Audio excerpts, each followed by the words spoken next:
আগামী ত্রয়োদশ জাতীয় সংসদ নির্বাচনের ভোট প্রদানের উদ্দেশ্যে রাজধানী ঢাকা ছাড়ছেন সাধারণ মানুষ। এই মুহূর্তে রয়েছি কমলাপুর রেলওয়ে স্টেশনে। এখানকার পরিস্থিতি যদি আপনাদেরকে বলে রাখি, এই মুহূর্তে যে ট্রেনটি এখানে দাঁড়িয়ে রয়েছে, কিছুক্ষণের মধ্যে এটি রাজশাহীর উদ্দেশ্যে ছেড়ে যাবে সিল্ক সিটি এক্সপ্রেস। দেখতে পাচ্ছেন যে কত বেশি পরিমাণে চাপ, যাত্রী চাপ কত বেশি পরিমাণে, সেটি কিন্তু আমরা এই মুহূর্তে দেখতে পাচ্ছি। অনেকে ট্রেনের টিকিট সংগ্রহ করতে না পেরে ট্রেনের যে ছাদ, সে ছাদে ঝুঁকিপূর্ণভাবে কিন্তু যাতায়াত করার জন্য ট্রেনের ছাদে পর্যন্ত উঠে গেছেন অনেকেই। তেমনটি কিন্তু আমরা দেখতে পাচ্ছি যে যার যার মতো করে যেভাবে পারছেন সেভাবেই কিন্তু ভোট দেবার উদ্দেশ্যে দীর্ঘ সময় পর যে ভোট, সে ভোটের পরিবারের সঙ্গে ভোটের আনন্দ ভাগাভাগি করে নেওয়ার উদ্দেশ্যে কিন্তু আমরা দেখতে পাচ্ছি যে ট্রেনের ছাদে করেও অনেকেই যাচ্ছেন।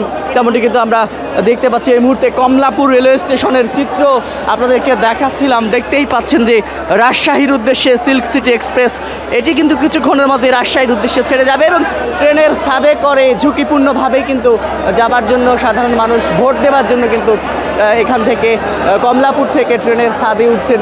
তেমনটি কিন্তু আমরা দেখতে পাচ্ছি। যদিও আইন শৃঙ্খলা রক্ষাকারী বাহিনীর পক্ষ থেকে এখনও কোনো তৎপরতা আমরা এখানে দেখিনি, যদিও ট্রেনের ছাদে ভ্রমণ করা কিন্তু নিষিদ্ধ এবং একটি ঝুঁকিপূর্ণ, যার ফলে ট্রেনের ছাদে ভ্রমণ করতে নিরুৎসাহিত করা হয়। তবুও কিন্তু টিকিট না পেয়ে সাধারণ যারা মানুষ রয়েছেন, নিম্ন আয়ের যারা মানুষ রয়েছেন, টিকিট সংগ্রহ করতে পারেননি, তারাই কিন্তু এই যেভাবেই হোক সেভাবেই কিন্তু ভোট দেওয়ার উদ্দেশ্যে যাচ্ছেন। কোথায় যাচ্ছেন আঙ্কেল? আমি যাবো বগুড়া।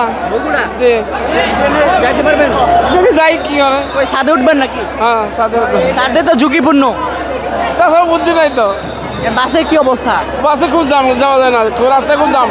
ভাড়াও বেশি। হ্যাঁ, দর্শক দেখাচ্ছিলাম ঝুঁকি নিয়েই কিন্তু অনেকে ছাদে উঠছেন, ট্রেনের ছাদে। তেমনটি কিন্তু আমরা এই মুহূর্তে কমলাপুর থেকে আপনাদেরকে দেখাচ্ছিলাম এই মুহূর্তে এখানকার পরিস্থিতি।